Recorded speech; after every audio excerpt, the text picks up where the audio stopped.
Aviation is a critical part of our economy, but how do we power the industry but also meet our emissions reduction goals without significantly increasing the cost to customer? It is both a challenge and an opportunity for British Columbia and Sustainable Aviation Fuel.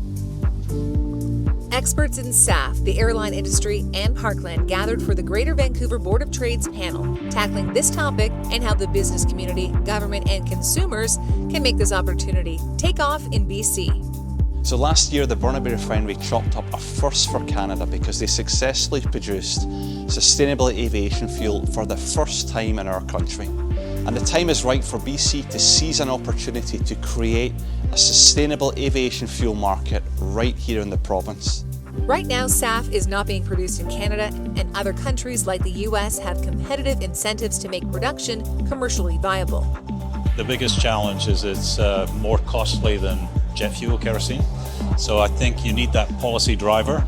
Policy that helps SAF fuel compete on a cost basis with conventional jet is a first step, followed by the investment in infrastructure, production, blending, and storage. And lastly, collaboration and partnership along the entire Canadian supply chain, from Canadian farmers to distribution companies to refiners, airlines, and consumers. We have the technical capability, we have the equipment, we have great people that have experience working to produce biofuels, and so we already know what needs to be done.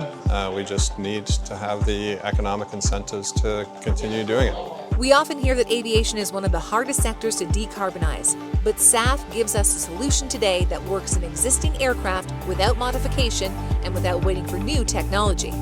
It is a big economic opportunity for us. YBR, we are leaders in the carbon space, and we do use other low carbon fuels, renewable diesel, renewable natural gas, and so we want to make sure that we have a low carbon jet fuel at YBR in order to reduce aviation emissions, but also have it produced here in order to have the economic development that goes with it. That's all for this week. Until next time, make sure to follow us on social to keep up with Parkland.